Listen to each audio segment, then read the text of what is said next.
वही हुआ जिसका अंदेशा सबको था। इजराइल ने ईरान पर मिसाइलों से जवाबी हमला कर दिया है। ईरान के एयरपोर्ट पर तेज धमाके की आवाज सुनी गई है।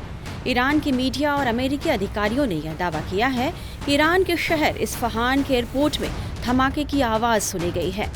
ईरान में विस्फोटकों की खबर के बाद इजरायली सेना ने आधिकारिक तौर पर अभी तक कुछ भी नहीं कहा है, लेकिन मीडिया रिपोर्ट्स के मुताबिक इजराइल ने इस्फहान पर ताबड़तोड़ मिसाइल अटैक किया है और अपने बदले के लिए इस्फहान को अपना केंद्र बनाया है। आखिर इजराइल ने अपने बदले के लिए इस शहर को क्यों चुना है, चलिए ये भी आपको बताते हैं।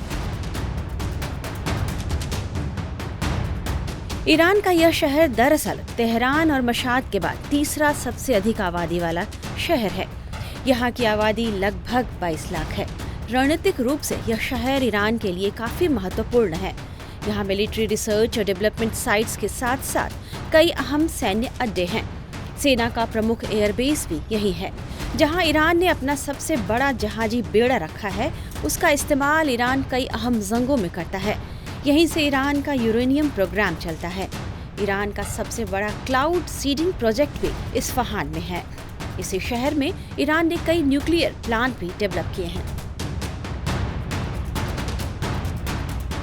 समझा जा रहा है कि ईरान के इस महत्वपूर्ण शहर को निशाना बनाकर इजराइल यह संदेश देना चाहता है कि वह रणनीतिक रूप से इस महत्वपूर्ण शहर पर हमला करके ईरान को कमजोर कर सकता है। हालांकि ईरान ने इजराइल पर हमले को लेकर कहा है कि उसने कई ड्रोनों को मार गिराया है, लेकिन फिलहाल कोई मिसाइल हमला नहीं हुआ है। ईरान के मुताबिक इस्फहान में उसके सभी न्यूक्लियर प्लांट सुरक्षित हैं। इस हमले के बाद ईरान ने अपनी वायु रक्षा प्रणाली को कई शहरों में सक्रिय कर दिया है। 14 अप्रैल को ईरान ने इजराइल पर 300 से ज्यादा मिसाइलों और ड्रोन से हमला किया था। ईरान का कहना था कि उसने दमिश्क स्थित उसके वाणिज्य दूतावास पर हमले का बदला लिया है, जिसमें ईरान की सेना के 2 शीर्ष कमांडर समेत 7 लोगों की मौत हुई थी। ईरान ने इस हमले का आरोप इजराइल पर लगाया था।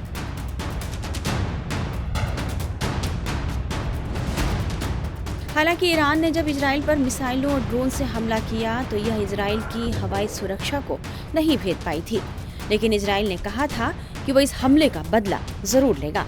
इजराइल यह बदला कब और किस तरह लेगा, इस बारे में उसने कुछ भी नहीं कहा था।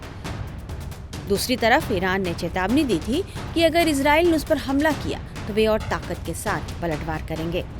देखना होगा कि ईरान और इजराइल के बीच का यह तनाव अब क्या मोड़ लेता है।